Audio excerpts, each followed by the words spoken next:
अस्सलामुअलैकुम वरहमतुल्लाहि वबरकातुहू।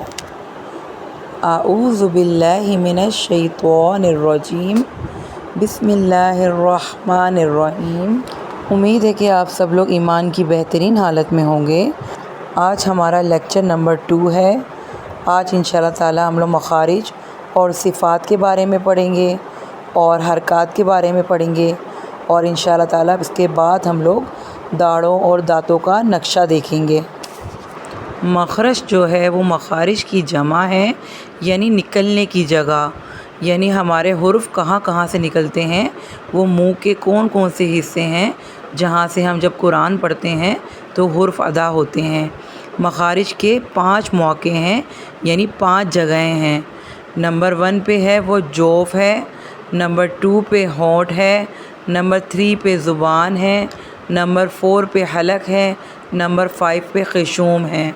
अच्छा, नंबर 1 पे जो जोफ़ है वो मुंह का खला है, यानी मुंह का पूरा हिस्सा। उसके बाद होंठ का तो आपको पता ही है, ज़ुबान, हलक। और ख़िशूम किसको कहते हैं? नाक का अंदरूनी किनारा, अंदर वाला जो किनारा होता है, यानी जो नरम हड्डी होती है नाक के अंदर की साइड पे। तो ये 5 जगहें ऐसी हैं जहाँ से हमारे मखरज अदा होते हैं, यानी मखारिज अदा होते हैं। अच्छा, इसके बाद हम देखेंगे कि सिफ़ात क्या है। सिफ़ात जो है वो सिफ़्त की जमा है, यानी किसी भी हुर्फ में पाई जाने वाली कैफ़ियत, यानी किसी हुर्फ को बारीक पढ़ना, किसी को मोटा पढ़ना, किसी हुर्फ में सीटी की आवाज़ होती है, ये सारी सिफ़्त की जमा है, यानी सिफ़्त में पाई जाने वाली कैफ़ियत हैं। इसके बाद हमारे पास हरकत है। हरकत किसे कहते हैं? वो हुर्फ जिसके ऊपर ज़बर, ज़ेर या पेश आ जाए वो हरकत वाले हुर्फ बन जाते हैं। अब देखें, सबसे पहले हमारे पास है अलिफ़। अलिफ़ बिल्कुल अकेला है। अच्छा, जब अलिफ़ होता ही जब है जब अलिफ़ अकेला होता है। अगर अलिफ़ के ऊपर ज़बर आ जाए तो वो अलिफ़ नहीं रहता, वो हमज़ा बन जाता है। जब अलिफ़ अकेला होता है, उसके ऊपर कोई ज़बर, ज़ेर, पेश या कोई भी हरकत नहीं होती, तो उसको हम अलिफ़ पढ़ते हैं। लेकिन अलिफ़ के ऊपर अगर कोई हरकत आ जाए, ज़बर, ज़ेर, पेश, तो वो हमज़ा बन जाता है। तो इसको भी हम ऐसे ही पढ़ेंगे, हमज़ा ज़बर आ। और जितने भी हरकत वाले हुर्फ हैं जिनके ऊपर ज़बर, ज़ेर, पेश होती है, उनको हम सिंपल पढ़ते हैं, यानी खींचते नहीं हैं, फ़ौरन पढ़ते हैं। जैसे हमज़ा ज़बर आ, हमज़ा ज़ेर ई, हमज़ा पेश ऊ, आ ई ऊ, बा ज़बर बा, बा ज़ेर बी, बा ज़ेर बू, बा बी बू, यानी इनको हमने फ़ौरन पढ़ना है, इनको लंबा करके नहीं पढ़ना।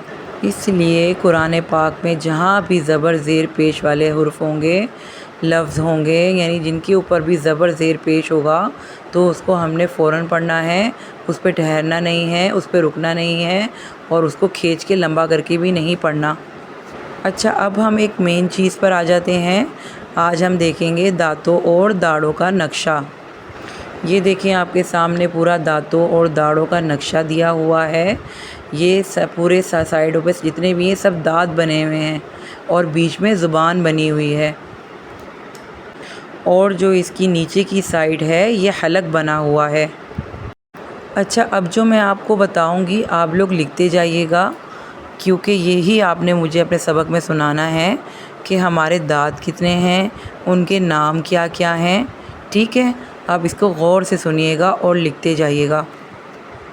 देखिए, दांत जो हमारे होते हैं वो टोटल 12 होते हैं, जिनके नाम हैं सुनाया, अनियाब और रब्बाई। दाढ़ें जो कुल होती हैं वो 20 होती हैं, इनके भी कुल 3 नाम हैं, ज़वाहिक, तवाहिन और नवाजिस। अच्छा, सामने के ऊपर के जो 2 दांत होते हैं उनको सुनाया कहा जाता है और नीचे के जबड़े के सामने के जो 2 दांत होते हैं उन्हें सुनाया सुफला कहा जाता है। ऊपर वाले 2 दांतों को सुनाया उलिया कहते हैं। उलिया से मुराद बुलंदी से, यानी ऊपर के साइड वाले सुनाया उलिया, यानी ऊपर के 2 दांत, और सुनाया सुफला, सुफला से मुराद पस्ती से, यानी नीचे की तरफ, यानी सुनाया सुफला नीचे के 2 दांत। अब आपको याद रहेगा, सुनाया सुफला नीचे के 2 दांत और सुनाया उलिया ऊपर के 2 दांत, जो सामने के बिल्कुल फ्रंट के दांत होते हैं। अच्छा, सामने के जो दो दांतों के बराबर वाले जो दांत होते हैं, जो सामने के दो फ्रंट के जो बाद जो इधर उधर दांत हैं दो, उन दांतों का नाम है रब्बाई। और फिर उसके बराबर वाले दो दो दांत जो होते हैं, नुकीले दांत आपने देखे होंगे हमारे होते हैं, उनको अनियाब कहते हैं। यानी ये ऊपर और नीचे के दोनों दांतों के नाम एक ही हैं। सेम दांत जो ऊपर के दो, सेम दांत जो नीचे के दो होंगे, उनके सेम सेम ही नाम हैं। उसके बाद की जो दाढ़ शुरू होती है अनियाब के बराबर की, उसको ज़वाहिक कहते हैं। और उसके बाद जो वाली दाढ़ें हैं उसको तवाहिन कहते हैं। बाकी की भी सारी दाढ़ें जो हैं वो तवाहिन हुई, यानी ऊपर भी 6 तवाहिन दाढ़ें और नीचे भी 6 तवाहिन दाढ़ें हैं। और आखिर की जो दाढ़ होती है ऊपर भी और नीचे भी, जो गालों के अंदर करके होती है बिल्कुल, उसको नवाजिस कहते हैं। उसके बाद ज़ुबान की जो फ्रंट देखें उसको ज़ुबान की नोक कहते हैं। उसके बाद इस ज़ुबान के किनारे की साइड जो है उसे तरफ़ुल लिसान कहते हैं। और फिर ज़ुबान की करवट जिसे हम हाफ़ुल लिसान कहते हैं। और बीच में शजरुल लिसान है, यानी ज़ुबान का दरमियाना हिस्सा। उसके बाद देख रहे हैं ज़ुबान के जो बिल्कुल अंदर करके काफ और कौफ लिखा हुआ है, वो ज़ुबान का अंदर हलक का कव्वा है, यानी कि ज़ुबान की जड़ अक्साहुल लिसान कहते हैं। अच्छा, इसके बाद हमारे पास हलक आ जाता है, जहाँ पे गैन और ख्वा लिखा है, ये हलक का इब्तदाई हिस्सा है, यानी अदनाए हलक। उसके बाद दरमियान का हिस्सा जो हमारे हलक का होता है, जहाँ आइन और हा लिखा हुआ है, वो वस्ताए हलक है, यानी हलक का दरमियानी हिस्सा, यानी हलक का मिडल पोर्शन। और सबसे निचला हिस्सा है यहाँ से हमज़ा और हा अदा होता है, यानी हलक का सीने की तरफ वाला हिस्सा, लास्ट पोर्शन बिल्कुल। अच्छा, ये पूरे दांतों का, दाढ़ों का और ज़ुबान का नक्शा आपको मैंने बता दिया है। हलक के बारे में भी आपको बता दिया है। अब कल इंशाअल्लाह ताला हम लोग अपने हुर्फ़ तहज्जी शुरू करेंगे, यानी हुर्फ़ मुफ़रदात शुरू करेंगे, ताकि हमें अब पता चल जाएगा कि आप लोगों को जब इसके नाम पता है चल गए हैं, तो कि अब हम लोगों ने ये अल्फ़ाज़ कहाँ कहाँ से अदा करने हैं। तो इंशाअल्लाह ताला कल के सबक में हम लोग अपने हुरूफ़ मुफ़रदात शुरू करेंगे।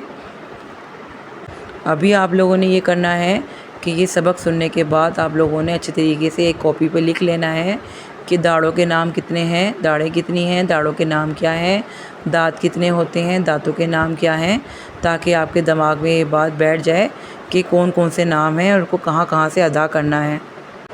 यानी आगे जाके जब हम पढ़ेंगे तो आपको पता चल जाएगा कि हमारे मखरज कहाँ कहाँ से अदा होते हैं।